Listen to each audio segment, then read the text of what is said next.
Yeah, and you can just film me initially. So can you see the whole setup? Do you need to zoom out? 5. There, yep. Okay, hi. So I'm just here teaching the first team camp, and I'm doing an underpainting of the Rodarn head. So you're going to film it there. That's Camille Claudel. And here is the beginning of the head. The head was done around 10 minutes as a demo this morning. And now I'm just going to do a little bit more on it so people can see what happens. And I will post this video on YouTube. And I'll also add it to the section that's for team camps on the website so people see what we do. Key thing about this is, as I was mentioning this morning to the people doing the course, that I'm not going to actually change anything about how I train. People will be trained the exact same way adults are trained, because the experiment I want to do is to see if people learn these techniques at a young age, how does it affect them in painting and drawing going forward in what they do. Okay, so you might want to zoom in on that one now so you can just see the painting itself. Okay, I'm going to go back into my black. I'm going to make sure I have the same position I had before. And I just look at the piece calmly.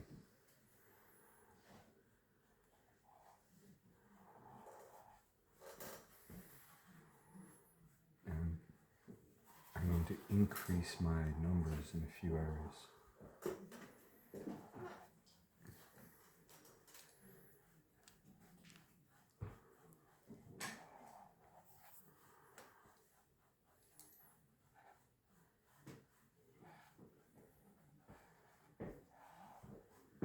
Cheekbone comes all the way up to there, pretty wide. There's a bit of shadow on there, definitely. And it's like there's a kind of big hat on her head.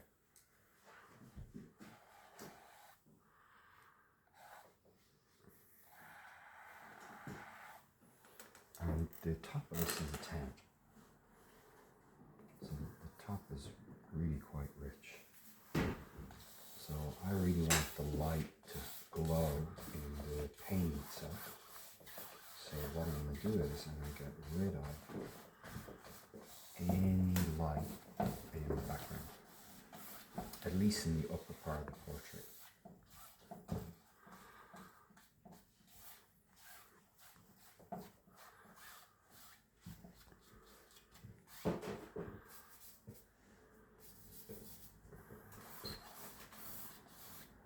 And make sure my edges are done, so polish my edges, pull down. Technique I like to do is pulling down the piece as well. So I've now put the whole piece out of focus.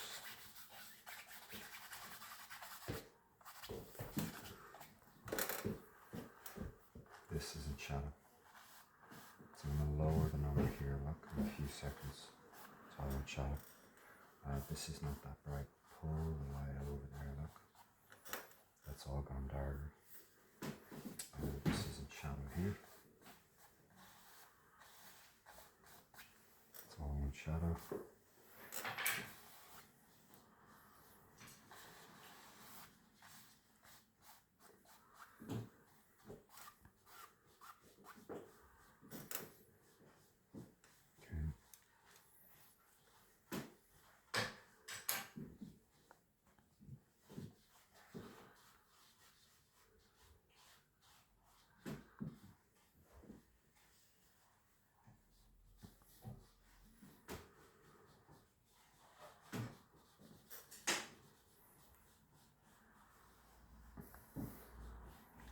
Lovely little bit of light around the mouth there.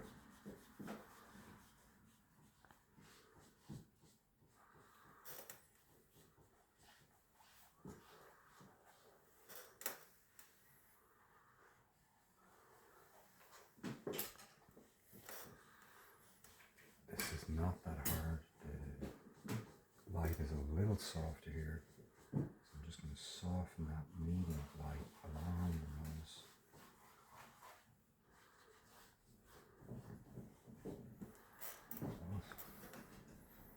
And now I'll go a little bit smaller on the brush. Right, because now things are getting a little bit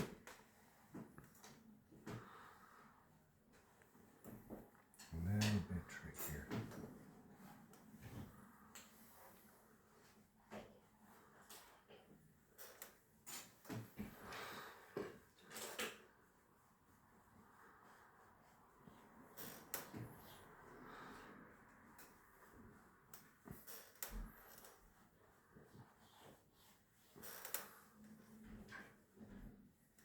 vertical eye just dropped in there in a few seconds. Remember, it hangs on form. So much form is going into this, and it's, it's all out of focus by the way.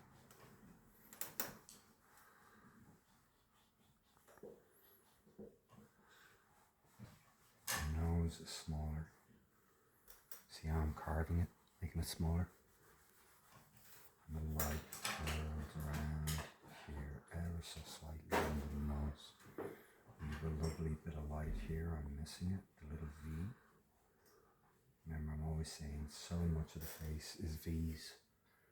So we've a V in the nose, we've a V here, we've an upside down V here, we've a major V here. The eyebrows are V's in a sense. It's really fascinating too.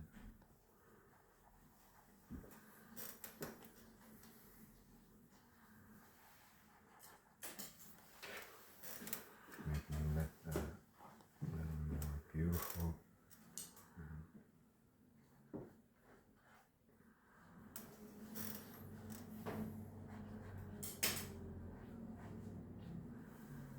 I think this little brush is too small for this area.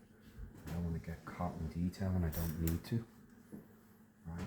You want your painting to be elusive, and interesting in how it's constructed.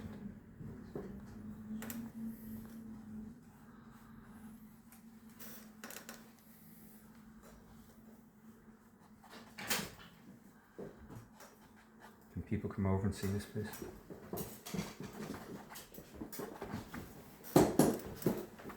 That's hard light.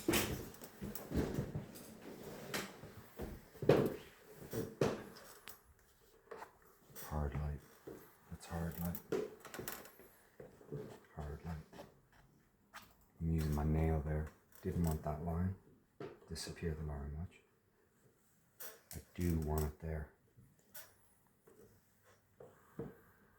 Forward.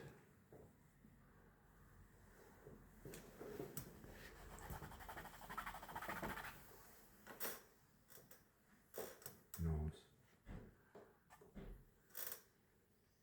Cheek is brighter.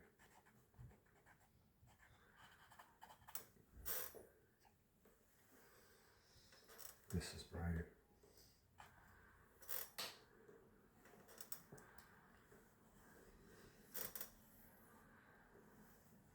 This is brighter. And it's quiet. There's not loads of texture there. It's quite quiet. But it is a brighter number. And it comes off here and goes down there. Get our ear cleaner.